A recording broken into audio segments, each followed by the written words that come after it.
اس بدنصیب عورت اور ڈلکانیہ کی لڑکی کے واقعات سے یہ صاف ظاہر تھا کہ بوڑھی شیرنی کے شکار کا زیادہ تر دار و مدار اس کی جوان بچی پر تھا۔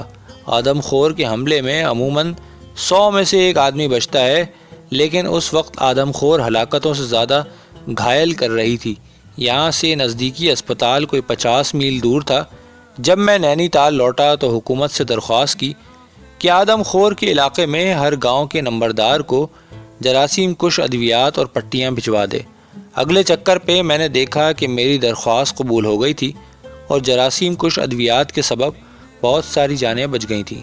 میں ڈلکانیہ مزید ایک ہفتہ رکا۔ اس کے بعد میں نے ہفتے کے روز اعلان کیا کہ میں پیر کے دن واپس جا رہا ہوں۔ اس آدم خور کے پیچھے میں 1 ماہ سے لگا ہوا تھا اور کھلی فضا میں خیمے میں سونا، سارا دن میلوں بے تکان چلنا، ہر قدم کو آخری قدم سمجھنا میرے اعصاب پر اب بھاری پڑنا شروع ہو گیا تھا۔ گاؤں والے میرے جانے کی خبر سن کر بہت پریشان ہوئے، لیکن جب میں نے انہیں یقین دلایا کہ میں جلد ہی واپس لوٹ آؤں گا، انہوں نے مجھے روکنے کی کوشش نہ کی۔ اتوار کو ناشتے کے بعد ڈلکانیہ کا نمبردار میرے پاس آیا۔ اس نے درخواست کی کہ میں گاؤں والوں کے کھانے کے لیے کوئی جانور مار دوں۔ میں نے بخوشی آمادگی ظاہر کی۔ آدھے گھنٹے بعد 4 مقامی اور اپنے ایک ساتھی کو ساتھ لے کر باہر نکلا۔ میرے پاس اشاریہ 285 کی رائفل تھی اور کارتوسوں کا ایک کلپ۔ ہم دریائے نندھور کے دوسری طرف سے آگے بڑھے، جہاں کیمپ سے میں نے پہاڑی ڈھلوان پر بکثرت گڑھل چلتے دیکھے تھے۔ میرے ہمراہی دیہاتیوں میں ایک طویل القامت جناتی جسے اور بگڑے چہرے والا ایک شخص تھا۔ وہ میرے کیمپ میں اکثر آتا تھا، چونکہ میں اس کے لیے اچھا سامع تھا۔ اس نے مجھے اپنی ایک کہانی اتنی بار سنائی کہ نیند میں بھی میں اسے دہرا سکتا ہوں۔ 4 سال قبل اس کی مٹبھیڑ آدم خور سے ہوئی تھی۔ بقیہ کہانی اس کی زبانی سنیں۔ صاحب، وہ سامنے چلغوزے کا درخت دیکھ رہے ہیں؟ وہی جو پہاڑی کے سرے والے ڈھلوان کے نیچے کنارے پر ہے۔ جی وہی چلغوزے کا درخت، اور اس کے ساتھ وہ سفید بڑی چٹان۔ اسی ڈھلوان کے اوپری سرے پر آدم خور نے مجھ پر حملہ کیا تھا۔ یہ ڈھلوان مکان کی دیوار کی طرح سیدھی ہے۔ ہم پہاڑی لوگوں کے سوا اس پر کوئی قدم نہیں جما سکتا۔ میرا بیٹا جو اس وقت 8 سال کا تھا میرے ساتھ ہی گھاس کاٹنے آیا ہوا تھا۔ ہم گھاس کاٹ کر ان درختوں تک لے جاتے جہاں زمین ہموار تھی۔ میں اس چٹان کے سرے پر گھاس کو بڑے گٹھڑ کی شکل میں باندھ رہا تھا کہ شیرنی مجھ پر جھپٹی۔ اس کا ایک دانت میری دائیں آنکھ اور ایک میری تھوڑی کے نیچے، جبکہ بقیہ 2 گردن کے پیچھے گڑ گئے۔ شیرنی کے حملے اور اس کے منہ سے لگنے والی ٹکر سے میں نیچے گرا۔ شیرنی اور میں سینہ بسینہ تھے۔ اس کا پیٹ میری ٹانگوں کے درمیان تھا۔ نیچے گرتے ہوئے میں نے اپنے ہاتھ آزاد کیے اور اتفاق سے پیپل کا ایک چھوٹا سا درخت میرے ہاتھ میں آ گیا۔ جو ہی میں نے اس درخت کو پکڑا، میرے ذہن میں خیال آیا میری ٹانگیں آزاد تھیں اور انہیں سکیڑ کر میں شیرنی کے پیٹ سے ٹکا کر اسے دور پھینک کر بھاگ سکتا تھا۔ شیرنی کی گرفت سے میرے چہرے کے دائیں جانب کی ہڈیاں ٹوٹ گئی تھیں اور بے پناہ درد ہو رہا تھا۔ میں نے اپنے اوسان بحال رکھے۔ صاحب، آپ دیکھ سکتے ہیں کہ جوانی میں میرا مقابل کوئی نہ تھا۔ آہستہ آہستہ اور شیرنی کو غصہ دلائے بغیر میں نے اپنے پاؤں اس کے پیٹ پر جما دیے۔ بائیں ہاتھ کو اس کے سینے پر جما کر میں نے جو زور لگایا تو شیرنی کو اٹھا لیا۔ ہم اس وقت بالکل کنارے پر تھے۔ اگر میں نے درخت کو نہ پکڑا ہوا ہوتا تو ہم دونوں ہی نیچے گرتے۔ اس طرح شیرنی نیچے جا گری۔ میرا بیٹا اتنا گھبرا گیا تھا کہ وہ بھاگ بھی نہ سکا۔ جب شیرنی بھاگ گئی تو میں نے اس کی دھوتی اتاری اور اپنے چہرے اور منہ کی گرد باندھ لی اور اس کا ہاتھ پکڑ کر گاؤں لوٹا۔ گاؤں آ کر میں نے اپنی بیوی سے کہا کہ میرے سارے دوستوں کو اکٹھا کرے۔ میں مرنے سے قبل ان کو ایک بار دیکھنا چاہتا تھا۔ جب میرے دوست جمع ہوئے تو انہوں نے میری حالت دیکھی تو مجھے چرپائی پر ڈال کر 50 میل دور الموڑا لے جانے کو تیار ہو گئے۔ میری مصیبت اور تکلیف بے انتہا تھی۔ میں چاہتا تھا کہ جہاں پلا بڑا ہوں وہیں مروں۔ میں پیاسا بھی تھا۔ انہوں نے پانی میرے منہ میں ڈالنے کی کوشش کی، لیکن وہ میری گردن کی سوراخ سے بہہ گیا۔ میرے سر میں آگ سی لگی ہوئی تھی۔ بعد ازاں بہت عرصے تک بے حد تکلیف اور درد کے ساتھ میں موت کا انتظار کرتا رہا۔ موت تو نہ آئی، لیکن ایک دن میں ٹھیک ہو گیا۔ صاحب، اب میں بوڑھا اور کمزور ہو چکا ہوں۔ میرے بال کھچڑی سے ہو گئے ہیں اور میرے چہرے پر کوئی شخص کراہیت کے بغیر نہیں دیکھ سکتا۔ میری دشمن زندہ ہے اور مسلسل انسانوں کو ہلاک کر رہی ہے۔ آپ اسے شیر نہ سمجھیں۔ یہ ایک بدروح ہے جو کبھی کبھار شیر کے روپ میں ظاہر ہوتی ہے۔ صاحب لوگ یہی کہتے ہیں کہ آپ سادھو ہیں۔ سادھوؤں کی حفاظت پر معمور روحیں بدروحوں سے زیادہ طاقتور ہوتی ہیں۔ اس کا ثبوت یہ ہے کہ آپ 3 دن جنگل میں رہ کر واپس آئے ہیں، جیسا کہ آپ کے آدمیوں نے کہا تھا، بالکل محفوظ اور زندہ سلامت لوٹے ہیں۔ اس شخص کے جناتی قد کاٹ سے اندازہ لگانا مشکل نہ تھا کہ جوانی میں وہ کس جسامت اور طاقت کا حامل ہوگا۔ اس طرح کی جناتی قوت کے حامل شخص شیرنی کو اٹھا کر اپنے سر کو اس کی گرفت سے چھڑا کر نیچے پھینک سکتا ہے، جبکہ اس کا آدھا چہرہ شیرنی کے منہ میں ہی رہ گیا تھا۔ اس شخص نے بطور کھوجی ساتھ چلنے کی پیشکش کی۔ اس کے پاس بہت خوبصورت اور پالش شدہ کلہاڑی تھی جس کا دستہ لمبا تھا۔ اس نے کندھے پر کلہاڑی رکھی اور ہمارے آگے چلتا ہوا ڈھلوان سے نیچے اترا۔ دریائے نندا عبور کر کے ہم کئی کھیتوں میں سے گزرے جو آدم خور کی دہشت کے سبب ویران تھے۔ پہاڑی کے دامن میں پہنچ کر پتہ چلا کہ انتہائی سخت چڑھائی اور گھاس سے بھری ڈھلوان کا سامنا ہے۔ میرا یہ دیوزاد دوست بہت سخت جان تھا۔ میں جگہ جگہ رک کر قدرتی مناظر سے لطف اندوز ہوتا رہا۔ جنگل سے نکل کر ہم سیدھا گھاس والی پہاڑی ڈھلوان کو ترچھے رخ سے عبور کرتے ہوئے پہاڑی کی طرف بڑھے۔ یہ تقریباً 1000 فٹ لمبی پہاڑی تھی۔ اس پہاڑ پر جگہ جگہ چھوٹی چھوٹی گھاس تھی جہاں میں نے اپنے کیمپ سے گڑھل چرتے دیکھے تھے۔ ابھی ہم چند 100 گز ہی آگے بڑھے ہوں گے کہ گڑھل گھٹ سے نکلا اور اوپر کی طرف بھاگا۔ گولی لگتے ہی وہ نیچے گرا اور اسی جگہ گم ہو گیا جہاں سے نکلا تھا۔ گولی کی آواز سن کر ایک دوسرا گڑھل اچھلا اور سیدھا پہاڑ کی چوٹی کی طرف بھاگا جو انتہائی مشکل چڑھائی تھی۔ جو ہی وہ اوپر کی طرف بڑھا، میں نے لیٹ کر رائفل کی شست کو 200 گز پر درست کیا اور اس کے رکنے کا انتظار کرنے لگا۔ ابری ہوئی چٹان کے پیچھے سے نکل کر وہ ہمیں دیکھنے کے لیے آگے بڑھا کہ میں نے اس پر گولی چلائی۔ وہ گولی لگتے ہی لڑکھڑایا اور پھر آہستہ آہستہ اوپر کی طرف چڑھنے لگا۔ دوسری گولی لگتے ہی وہ ہوا میں معلق ہوا اور پھر لڑکتا ہوا نیچے بڑھا۔ ہم سے 100 گز دور ہوتا ہوا وہ 150 گز نیچے جا گرا۔ اس بار جو میں نے منظر دیکھا وہ ایک بار پہلے بھی ایک تیندوے کے ساتھ دیکھ چکا تھا۔ ابھی گڑھل بمشکل رکا ہی تھا کہ کھٹ سے ایک بڑا ریچھ بھاگتا ہوا نکلا اور بغیر رکے یا ادھر ادھر دیکھے مویشیوں کے چلنے والے راستے پر بڑھتا ہوا گڑھل کے پاس جا کر رکا۔ پھر بیٹھ کر اس نے گڑھل کو گود میں لے لیا۔ ابھی وہ اسے سونگھ ہی رہا تھا کہ میری گولی اسے لگی۔ شاید میں نے جلدی کی یا پھر شست کو درست فاصلے کے لیے نہ استعمال کیا تھا۔ گولی اسے سینے کے بجائے پیٹ میں لگی۔ ہم سب کو یوں لگا جیسے ریچھ یہ سمجھا ہو کہ گڑھل نے اسے ٹکر ماری ہے۔ وہ فوراً اٹھا اور گڑھل کو پھینک کر بھاگا، ساتھ ہی ساتھ وہ غصے سے آوازیں بھی نکال رہا تھا۔ جب وہ ہم سے 100 گز نیچے سے گزرا، میں نے اپنی 5ویں اور آخری گولی بھی اس پر چلا دی۔ بعد ازاں دیکھا تو علم ہوا کہ یہ گولی ریچھ کے جسم میں نیچے لگی اور گوشت سے ہوتی ہوئی گزر گئی۔ جتنی دیر میں اور میرے ساتھی دونوں گڑھلوں کو اٹھاتے، میں نے نیچے اتر کر خون کے نشانات کا جائزہ لیا۔ راستے پر خون کی بڑی مقدار دیکھ کر اندازہ ہوا کہ گولی کس نازک جگہ پر لگی ہے۔ ریچھ عام صورتحال میں بھی کافی خطرناک ہوتا ہے اور زخمی ریچھ کا سامنا نہتے ہو کر کرنا اور بھی مشکل ہو جاتا ہے۔ جب میرے ساتھی آن پہنچے تو ہم نے صلاح مشورہ کیا۔ کیمپ 3.5 میل دور تھا۔ ابھی رات 10 بج رہے تھے۔ یہ ناممکن تھا کہ ہم کیمپ جا کر مزید گولیاں لاتے اور پھر ریچھ کو تلاش کرتے اور اسے مار کر اندھیرا ہونے سے قبل کیمپ بھی پہنچ جاتے۔ ہم نے فیصلہ کیا کہ ریچھ کا تعقب کر کے اسے پتھروں اور کلہاڑیوں سے ہلاک کریں۔ پہاڑی کافی ڈھلوان تھی اور گھاس پھوس نہ ہونے کے برابر۔ ریچھ کے اوپر رہتے ہوئے ہمارے پاس موقع تھا کہ ہم اپنا کام کسی دشواری کے بغیر پورا کر لیتے۔ اس طرح ہم آگے بڑھے، میں آگے اور پھر 3 آدمی میرے پیچھے اور ان کے پیچھے وہ افراد جو اپنی کمر پر مردہ گڑھل اٹھائے ہوئے تھے۔ جہاں میں نے آخری گولی چلائی تھی اس جگہ پہنچ کر خون کے مزید نشانات دیکھ کر ہمارا حوصلہ اور بلند ہوا۔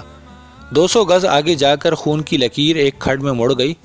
یہاں میں اور ایک کلہاڑی والا ساتھی ایک طرف جبکہ بقیہ 3 افراد دوسری طرف ہو گئے۔ گڑھل اٹھانے والے افراد ہمارے پیچھے تھے۔ جب ہم دونوں طرف سے تیار ہو گئے تو ہم نے پہاڑی سے نیچے اترنا شروع کر دیا۔ ہم سے 50 گز نیچے کھائی کی تہہ میں بانسوں کا ایک جھنڈ تھا۔ اس جھنڈ میں پتھر پھینکنے سے ریچھ کی چیخ سنائی دی۔ ہم 6 کے 6 افراد سر پر پیر رکھ کر اوپر کو بھاگے۔ میں اس طرح کی صورتحال کے لیے ظاہر ہے کہ تیار نہ تھا۔ مڑ کر دیکھا تو پتہ چلا ریچھ ہماری مخالف سمت یعنی نیچے کی طرف بھاگ رہا ہے۔ میں نے چلا کر اپنے ساتھیوں کو صورتحال بتائی، پھر ہم نے رخ بدلا اور ریچھ کی طرف بھاگنے لگے۔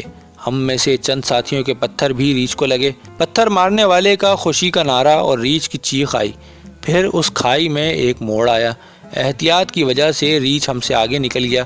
خون کے نشانات کا پیچھا کرنا آسان تھا، لیکن یہ پورا علاقہ بڑے بڑے پتھروں سے بھرا ہوا تھا اور ریچھ کسی بھی پتھر کے پیچھے چھپا ہوا ہو سکتا تھا۔ جتنی دیر میرے ساتھی آرام کرنے بیٹھے، میں نے کھائی کے ارد گرد کا جائزہ لیا۔ میرا ساتھی آگے بڑھا تاکہ کھائی میں جھانک سکے۔ میں اس پہاڑی کنگورے پر چڑھا جو کوئی 200 فٹ نیچے تک دیوار کی طرح سیدھا تھا۔ درخت کو پکڑ کر میں نیچے جھکا تو دیکھا کہ 40 فٹ نیچے ریچھ ایک غار نما کھڈ میں موجود ہے۔ 30 پاؤنڈ وزنی ایک پتھر اٹھا کر اتنا آگے بڑھا کہ خود میرے اپنے نیچے گرنے کا اندیشہ پیدا ہو گیا۔ دونوں ہاتھوں سے پتھر سر سے اونچا کر کے میں نے پھینکا۔ پتھر ریچھ کے سر سے چند انچ دور جا گرا۔ ریچھ ہڑبڑا کر اٹھا اور فرار ہو گیا۔ منٹ بھر بعد وہ پہاڑی کے سرے پر نکلا۔ ایک بار پھر تعاقب شروع ہو گیا۔ زمین نسبتاً خالی تھی۔ ہم چاروں افراد جو کہ خالی ہاتھ تھے برابر بھاگ رہے تھے۔ میل بھر ہم لوگ پوری رفتار سے بھاگے ہوں گے کہ جنگل سے نکل کر کھیتوں تک آن پہنچے۔ بارش کے پانی سے یہاں کئی گہری کھائیاں بن چکی تھیں۔ انہی میں سے ایک میں ریچھ چھپا ہوا تھا۔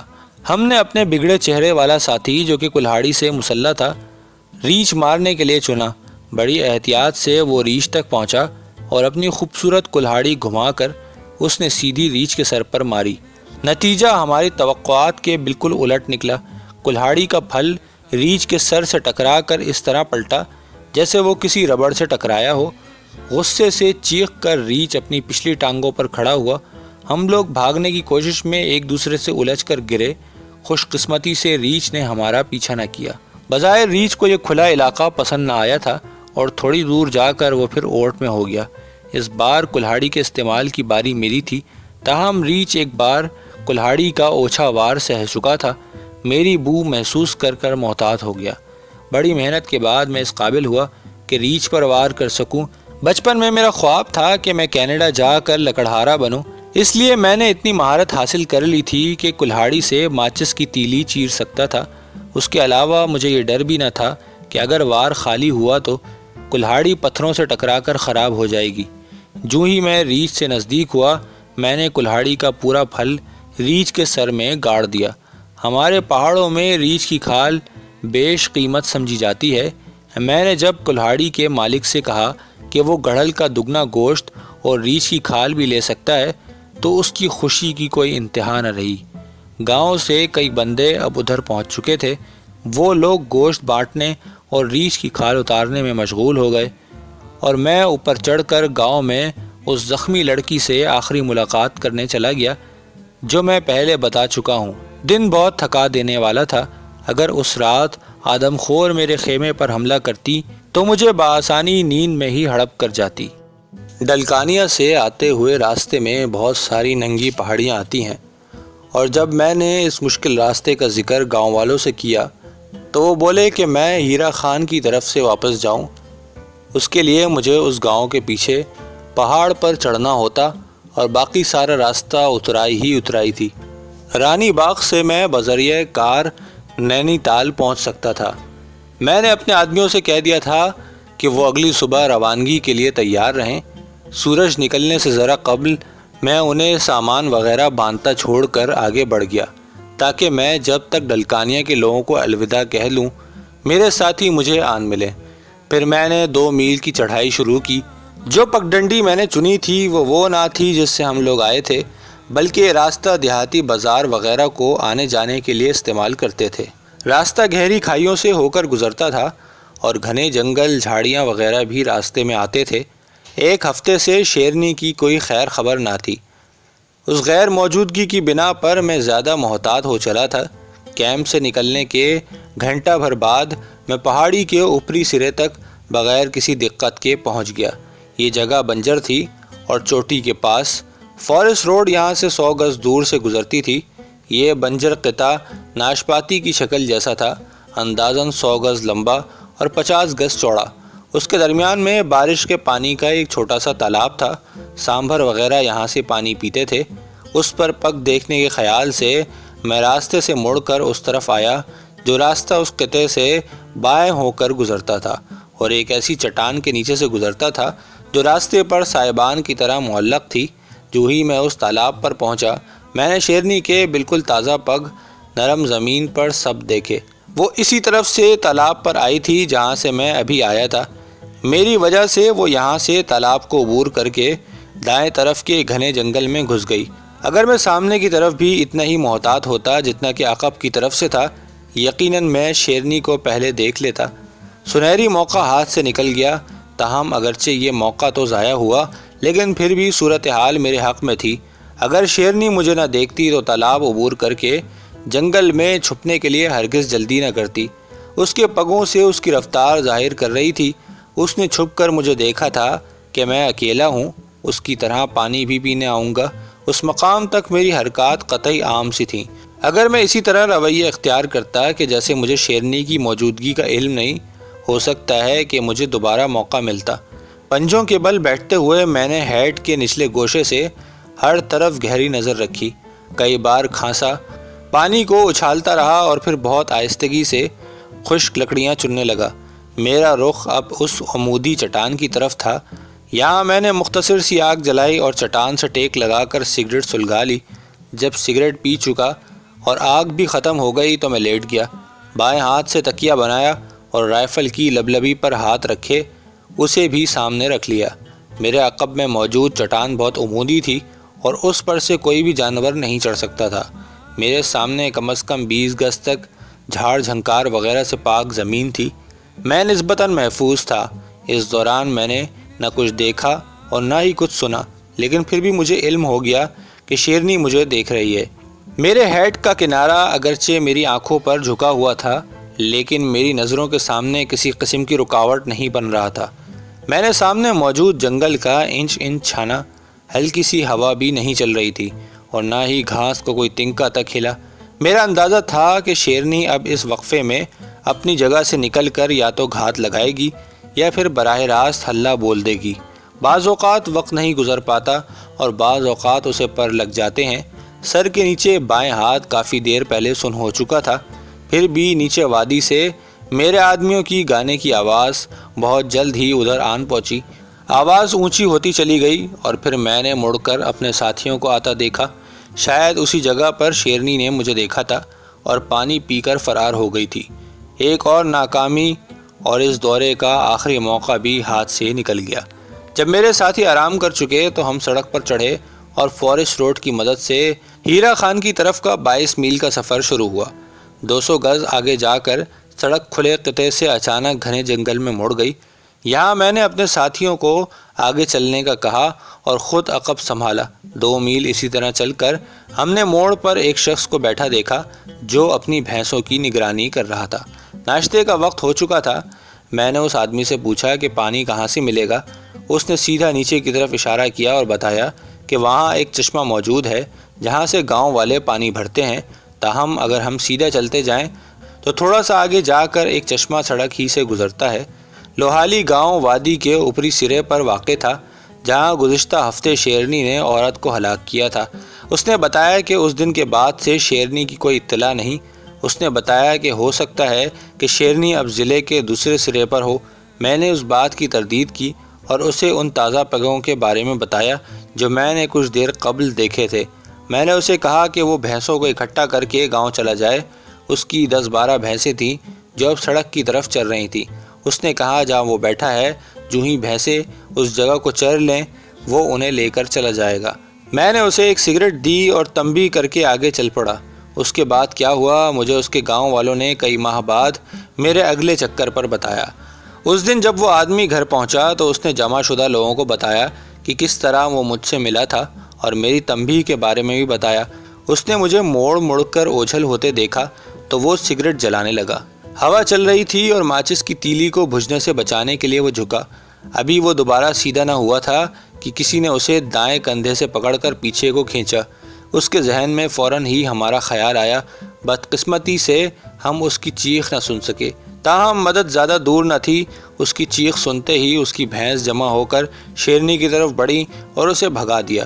اس کا کندھا اور بازو ٹوٹ چکے تھے۔ بمشکل وہ اپنی ایک بھینس پر سوار ہوا اور بقیہ بھینسوں کے گھیرے میں گاؤں واپس پہنچا۔